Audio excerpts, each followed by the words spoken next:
ये कहानी है फ्यूचर यानी काफी आगे के टाइम की 2040 की, जहाँ पर 8 साइंटिस्ट को प्लैनेट मार्स सैयारे पर भेजा जाता है रिसर्च के लिए। और ये जमीन से भेजा गया पहला मिशन था ताकि वो पता कर सके कि यहाँ कभी जिंदगी मुमकिन थी या हो सकती है। और लोगों को यहाँ 6 महीने हो गए हैं और अब बस यहाँ एक ही दिन इनको रुकना है, जिसके बाद ये वापस जमीन पर जाने के लिए निकलेंगे। अब यहाँ रोवर यानी मार्स की गाड़ी में विंसेंट टामी साइंटिस्ट और उसके साथी बैठी थी, जो अपनी एक बायोलॉजिस्ट को लेने जा रही थी। पर तभी यहाँ काफी बड़ा रेत का तूफान आ जाता है, पर ये लोग घबराते नहीं क्योंकि रोवर को इसीलिए बनाया होता है ताकि इस तरह के तूफान से निमट सके। पर ये लोग फिर भी तूफान से निकलकर अपनी बायोलॉजिस्ट के पास आ जाती है, जो इस वक्त मिट्टी के सैंपल लेकर उन्हें चेक कर रही थी, पर उसे कुछ नहीं मिलता। वो काफी गुस्से में थी कि हमें यहाँ रिसर्च करते 6 महीने हो गए हैं, इतनी मेहनत कर रही है, पर अभी तक हमें कुछ नहीं मिला। तो इन सब के पास मेन बेस स्टेशन से मैसेज आता है, जो स्टेशन मार्स के चारों तरफ बनाया गया था। मैसेज था कि आप सबको लेने हम कुछ ही देर में स्पेसशिप भेज रहे हैं, तो सब लोग तैयारी कर लें। पर यहाँ एक साइंटिस्ट जिसका नाम मार्को था, वो अपने कैप्टन को कहते हैं कि मैं बाहर जाना चाहता हूँ, जिस पर कैप्टन का कहना था कि अब क्यों जाना है बाहर, हमें लेने आ रहे हैं और वैसे भी मिशन तो बंद कर दिया है जब कुछ मिला ही नहीं यहाँ पर। जिस पर मार्को कहता है कि मैंने मार्स की एक जगह साइट 9 पर एक डिवाइस लगाई थी जो काम नहीं कर रही, तो मैं उसे ठीक करने जाना चाहता हूँ। ये सुनकर कैप्टन को काफी हैरानी हुई कि अब इसने डिवाइस ठीक करके क्या करना है, लेकिन वो फिर भी मान गई। कहते हैं कि ठीक है चले जाओ, पर अकेले नहीं अपने साथी को साथ लेकर जाओ, और हाँ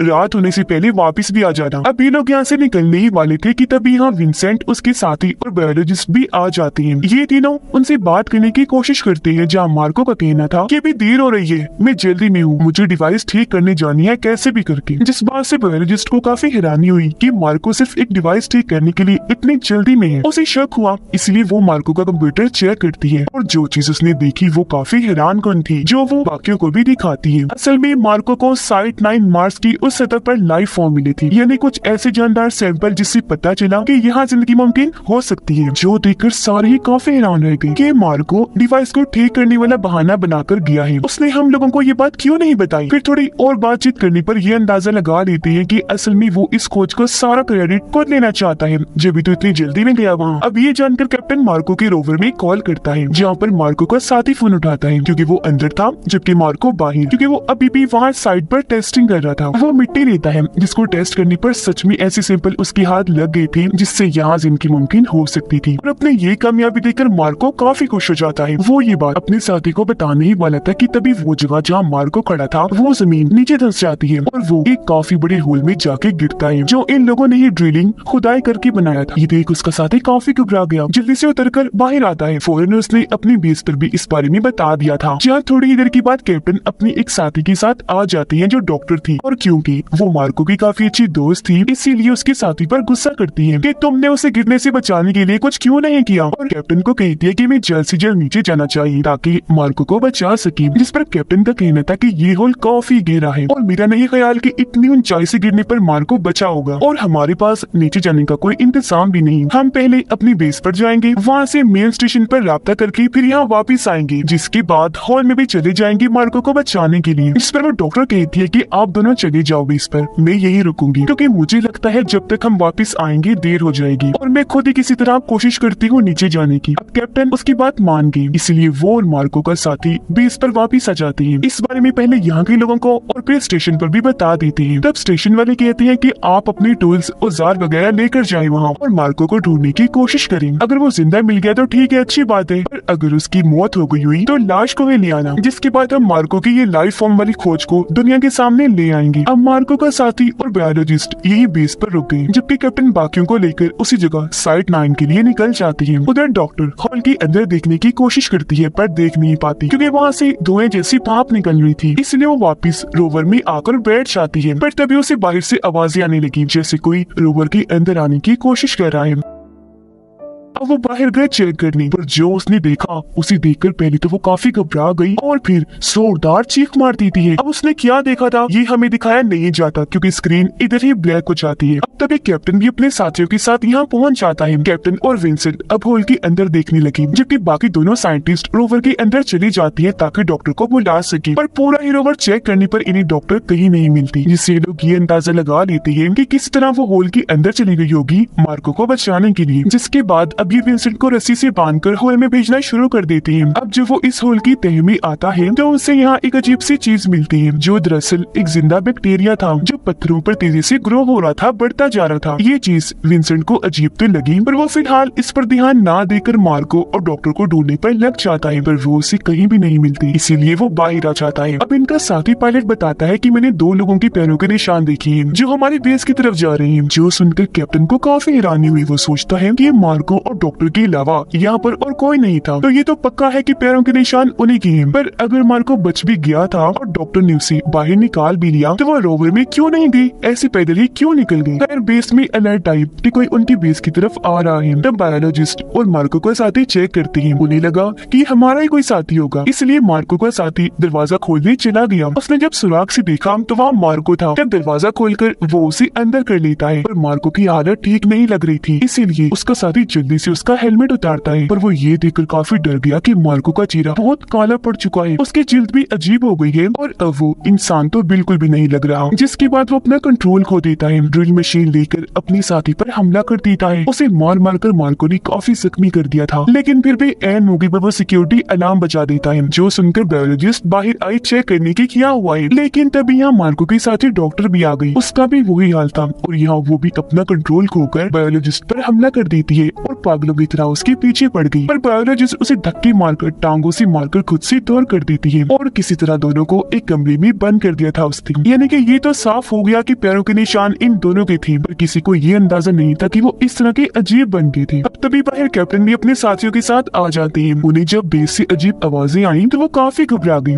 इसीलिए अपने साथियों को बाहर ही रोकते हैं और खुद अकेले ही बेस के अंदर जाते हैं चेक करने की आखिर बात क्या है। वो ये देखकर काफी घबरा गई कि यहाँ हर तरफ खून ही खून फैला हुआ है और बायोलॉजिस्ट उस कमरे के बाहर घबराई हुई खड़ी थी जिसके अंदर उसने उन दोनों को बंद कर दिया था। उनकी हालत देखकर कैप्टन भी घबरा गई, सोच में पड़ जाती है कि इन्हें क्या हुआ, लेकिन वो बायोलॉजिस्ट को कहती है कि हमें जल्दी से यहाँ से निकलना होगा, ये बहुत खतरनाक लग रही है। अब बायोलॉजिस्ट तो यहाँ से बाहर आ गई, पर जब कैप्टन जाने वाली थी तब दरवाजा खोलकर मार्को बाहर आ जाता है और उसने कैप्टन पर भी हमला कर दिया था, उन पर वार करके। पर वो जैसे तैसे अपनी जान बचाकर बाहर आ ही गई, लेकिन काफी जख्मी थे। कैप्टन और बायोलॉजिस्ट सबको उन दोनों के बारे में बताते हैं, पर किसी को भी उनकी बातों पर यकीन नहीं हो रहा था। पर जब उन्होंने होल से खुद देखा तो वो मार्को और डॉक्टर की ऐसी हालत देखकर काफी डर गई। अब क्योंकि कैप्टन काफी जख्मी थे इसलिए लोग उन्हें जल्दी से दूसरी बेस में ले गए। उन्हें लिटा दिया जाता है और यहाँ विंसेंट के साथी उनका इलाज करने लगी जो एक डॉक्टर थी। कैप्टन बताते हैं कि मेरी हालत बिगड़ती जा रही है, मैं अजीब तरीके से चीजें भूल रहा हूँ, मुझे बहुत प्यास भी लग रही है। ये सुनकर पायलट उन्हें पानी पिलाने लगा, पर तभी कैप्टन भी काबू होकर उसका गला पकड़ लेते हैं जो लाख छुड़वाने पर भी नहीं छोड़ रहे थे, जिसका मतलब कि वो भी अपना कंट्रोल खोकर मार्को और डॉक्टर जैसे बन रहे हैं, जो दरअसल एक वायरस की वजह से हो रहा है, जिसकी वजह वो बैक्टीरिया था जो होल में मिला था जहाँ मार्को गिरा था। वो उससे इन्फेक्टेड हो गया था, उसकी लपेट में आ गया, तो जिस पर भी वो हमला करेगा काटेगा वो इंसान भी इस वायरस से इन्फेक्टेड हो जाएगा। यानी कि मार्को ने डॉक्टर को काटा होगा तो वो भी उसकी जैसी हो गई और ऐसे ही वायरस फैलता है। अब जब ये सारे पायलट को कैप्टन से छुड़वा रही थी तो इस बीच कैप्टन की मौत हो जाती है, इसलिए बायोलॉजिस्ट कैप्टन के हाथ पांव बांध देती है क्योंकि अब तक उसे अंदाजा हो गया था कि ये वायरस इतना खतरनाक है कि इससे इन्फेक्टेड इंसान दोबारा जिंदा होकर हमला कर देता है। अब तभी स्क्रीन पर देखते हैं कि जहाँ मार्को और डॉक्टर को बंद किया गया था वो वहाँ का दरवाजा तोड़कर दूसरे कमरे में आ गई। वो यहाँ आने की भी कोशिश कर रही है और अगर ऐसे चलता रहा कुछ ना किया गया तो वो भी यहाँ आ जाएंगे क्योंकि वो खतरनाक होने के साथ साथ ताकतवर भी हो गई है, जिससे सारे ही काफी घबरा गए। अब यहाँ विंसेंट एक आइडिया देता है कि मैं एक अंडरग्राउंड पाइप के जरिए अपने बेस के पहले कमरे में जाता हूँ क्योंकि मेन से जाना खतरे से खाली नहीं। वहाँ जाकर मैं सिस्टम को चलाऊंगा और फिर अपने स्टेशन पर राब्ता करके यहाँ की सूरत हाल के बारे में बताऊंगा ताकि वो यहाँ मदद पहुँचा सके। अब ये आइडिया सबको पसंद आया, इसीलिए विंसेंट वहाँ के लिए निकल जाता है, जबकि उसके डॉक्टर साथी कैप्टन के खून का सैंपल लेकर चेक करने लगती है कि आखिर इन सब के साथ हो क्या रहा है। जहाँ टेस्ट करके उसे पता चला कि सब उसी लाइफ फॉर्म की वजह से हो रहा है जो मार्को को साइट 9 की सतह पर मिला था, और जो बैक्टीरिया होल के अंदर बड़ा हो रहा था वो भी इसी की वजह से है क्योंकि इस वायरस की मेन जड़ ही लाइफ फॉर्म था, जिससे वो बैक्टीरिया इतना खतरनाक हो गया कि इन्हें इन्फेक्टेड करने लगा। पहले ये इंसान के जिस्म पर कंट्रोल करके सारी यादों को मिटाता है और फिर पूरी तरह दिमाग को भी अपने कंट्रोल में कर लेता है क्योंकि इंसान जमीन पर रहती है, वहाँ के माहौल की आदी है, इसलिए यहाँ का वायरस उन्हें इस हद तक इन्फेक्टेड कर रहा है। फिर अब ये लोग अपना दिमाग लगाकर इस वायरस को थोड़ा बहुत चेंज करके एंटीडोट बनाती है, यानी वायरस का तोड़, और उसी कैप्टन को लगाती है टेस्ट करने के लिए। जहाँ इन्हें पता चला कि ये काम कर रहा है क्योंकि कैप्टन के सेल्स में जो वायरस डबल हो रहा था वो प्रोसेस अब रुक गया था, जो देखकर इन्हें अब थोड़ा सुकून का सांस आता है। उधर विंसेंट पहले कमरे में पहुंच गया था, जहाँ वो सिस्टम को ठीक करके दोबारा से चलाकर स्टेशन पर मैसेज भेजने में लग जाता है। पर तब यहाँ लाइट्स बंद होना शुरू हो गई, जिससे सिस्टम ऑन होने से पहले ही रुक गया। ये देखकर विंसेंट बाहर जाता है ताकि गड़बड़ी को देख सके, जहाँ उसे पता चला कि मार्को का साथी, जिस पर अंदर आते ही मार्को ने ड्रिल मशीन से हमला कर दिया था, वो भी अब इस वायरस से इन्फेक्टेड हो गया है और अपना कंट्रोल खोकर वो मेन सिस्टम में छेड़छाड़ कर रहा था। वो जैसे विंसेंट को देखता है उसकी तरफ भागने लगा। तब ये देखकर मार्को और डॉक्टर भी उसी तरफ आने लगी। अब विंसेंट की जान को खतरे में देखकर उसके साथी आवाज कर देती है, जिससे वो दोबारा उनके दरवाजे के पास ही आ गई, जो देखकर बायोलॉजिस्ट होल से उन पर इस एंटीडोट का स्प्रे कर देती है, जिससे वो लोग कमजोर होकर नीचे गिर जाती हैं। और तब तक विंसेंट भी पाइप के जरिए इसी कमरे में वापस आ जाता है, जिसके पीछे पीछे मार्को का इन्फेक्टेड साथी भी आ गया। अब यहाँ बायोलॉजिस्ट उन सबकी जान बचाने के लिए मार्को के साथी का ध्यान अपनी तरफ करके उन सबको बाहर जाने का कहती है। अब पायलट साथी गेट पर था, इसलिए उसे लग रहा था कि बायोलॉजिस्ट अंदर इसलिए रुक गई है क्योंकि अब वो भी इन्फेक्टेड हो चुकी है। इसलिए वो विंसेंट और उसके साथी को बाहर निकालकर बायोलॉजिस्ट को मार के साथी के साथ ही अंदर बंद कर देता है, जो इन्फेक्टेड था, जिससे वो बेचारी वही उसके साथ ही फंस गई। और अब ये तीनों उस कमरे से बाहर भागने लगती हैं, जहाँ पर इन्फेक्टेड मार्को विंसेंट के साथी पर हमला करके उसे जख्मी कर देता है। तब ये लोग उसे जख्मी हालत में ही लेकर रोवर में आ गए और यहाँ विंसेंट अपने साथी को इंजेक्शन लगाता है ताकि उसे कुछ हो ना। अब इन लोगों को याद आता है कि इस रोवर में पावर एनर्जी कम है, पर साइड लाइन पर खड़े एक रोवर में बहुत सारे पावर है, तो ये सब अब उसकी तरफ ही जाने लगे। इस बीच उन्होंने ये भी नोटिस कर लिया कि हमारे इन्फेक्टेड साथी भी अब हमारा पीछा कर रहे हैं, यानी कि जो इन्होंने एंटीडोट बनाया था ये उसमें कामयाब नहीं रही, क्योंकि वो बस कुछ ही देर के लिए वायरस के असर को रोक सकता है, मुकम्मल खात्मा नहीं करता, जिसके कुछ ही देर के बाद वायरस का असर दोबारा हो जाता है, यानी कि ये वायरस इतना खतरनाक है। उधर वो लोग साइड लाइन पर पहुंच गए। इस रोवर में विंसेंट और उसके साथी रुकते हैं, जबकि पायलट दूसरे रोवर को लेने जाता है, जहाँ जाकर वो विंसेंट से राब्ता करता है, कहता है कि तुम्हारे साथी इन्फेक्टेड है, मैं उसे साथ ले जाने का रिस्क नहीं ले सकता। अगर तुम मेरे साथ उस जगह पर जाना चाहती हो जहाँ से मैं स्पेसशिप लेने आ रही है, तो तुम्हें अपने साथी को छोड़ के आना होगा, जिसके लिए विंसेंट मना कर देता है कि नहीं, मैं ऐसे नहीं कर सकता, उसके बगैर नहीं आऊंगा। तो अब पायलट अकेला ही रोवर को लेकर निकल जाता है। विंसेंट को उसकी इस हरकत पर बहुत गुस्सा आ रहा था, पर वो फिर भी इसी रोवर के साथ अपने साथी को लेकर आगे बढ़ता रहा। ऐसे ही यहाँ पर से तूफान आ गया और क्योंकि रात थी तो ये लोग यहीं सो जाते हैं। सुबह को जब विंसेंट की आंख खुली तो वो देखता है कि मेरे साथी मुझे बचाने के लिए अकेले ही रोवर से उतर गई है और अब वो पैदल ही आगे बढ़ रही है, क्योंकि उसे पता है कि मैं भी इन्फेक्टेड हूँ, तो कभी विंसेंट को नुकसान न पहुँचा दूं। वो उसी दूर जाके खुद को खत्म करना चाहती थी, पर उसके पैरों के निशानों का पीछे करते हुए विंसेंट रोवर को उसके पीछे ले जाने लगा। कुछ दूरी पर वो उसे मिल गई, तब विंसेंट उसे रोकने के लिए रोवर से उतरकर उसकी तरफ भागने लगा, पर उसे बचाने के लिए वो यहाँ अपना हेलमेट उतार देती है, जिस वजह से वो बहुत तड़पने लगी। विंसेंट जल्दी से आकर उसे संभालता है, पर वो उसके हाथों में ही दम तोड़ देती है, जिससे विंसेंट को दुख तो बहुत होता है, लेकिन अगले ही पल उसकी दोस्त इन्फेक्टेड होकर जागी, जो अब विंसेंट पर हमला कर देती है। जहाँ विंसेंट अब ना चाहते हुए भी उसके ही हेलमेट से अपने साथी पर हमला कर देता है। वो उसे हेलमेट से इतना मारता है कि उसकी जान ही चली जाती है। अब तब तक मेन स्टेशन से एक शिप इन्हें लेने के लिए निकल चुकी थी, जिसे दूर से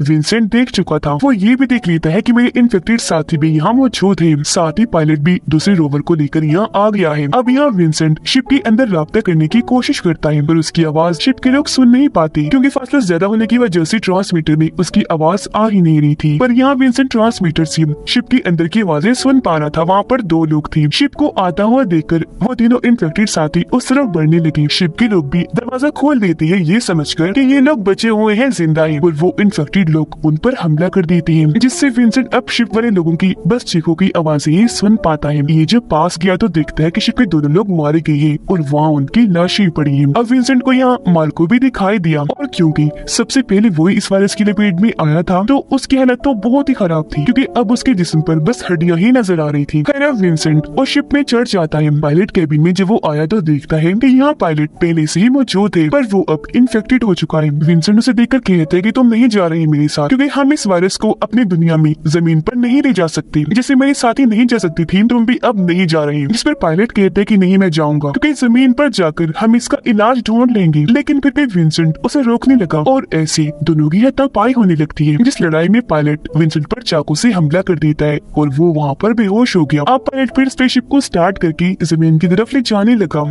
इतनी ही देर में विंसेंट को होश आ गई। वो पीछे से आकर उसे रोकने की कोशिश करने लगा। वो उसे अपने हेलमेट वाले सर से मार मार कर जख्मी कर देता है, जिसके बाद दरवाजा खोलकर उसे बाहर आसमान में फेंक देता है। लेकिन अब यहाँ इस शिप में बस कुछ ही मिनट्स का पेट्रोल बचा था, जिसके बाद विंसेंट यहाँ मेन स्टेशन पर मैसेज भेजने लगता है कि बड़े अफसोस के साथ कहना पड़ रहा है कि हमारी पूरी टीम मर चुकी है, एक ऐसे वायरस की वजह से जो यहाँ लाइव फॉर्म से लगा और फिर ऐसे ही सब में फैलता गया। आगे वो बताता है कि इस शिप में भी बस कुछ ही मिनट्स का पेट्रोल बचा है, पर खाना बहुत है। मैं तब तक इंतजार कर सकता हूँ जब तक आप मुझे बचाने नहीं आ जाती, पर मैं ऐसा नहीं चाहता कि मैं बचूं, आप लोग मुझे बचाने आए, क्योंकि मुझे लगता है कि अब ये वायरस मेरे अंदर भी आ चुका है और हम इसका एंटीडोट बनाने में भी नाकाम रहे, क्योंकि वो सिर्फ कुछ ही देर के लिए काम करता है। अब मैं मरना चाहता हूँ ताकि जमीन पर आकर मेरी वजह से ये वायरस फैल ना जाए। मैं सबके लिए खतरा नहीं बन सकता, क्योंकि कुछ नहीं कहा जा सकता कि इसका कोई इलाज भी हो सकता है या नहीं। तो प्लीज मेरा मशवरा ये है कि आप लोग मुझे बचाने ना आए। और अब वो अकेला ही शिप में अपनी मौत का इंतजार करने लगा, अकेला ही बैठकर अपनी जिंदगी की और यहाँ पर गुजारे हुए पलों को याद करने लगा। सबकी मौत पर और अब उसके साथ जो होना था, उस वजह से वो काफी दुखी भी था और उसके दुख के साथ ही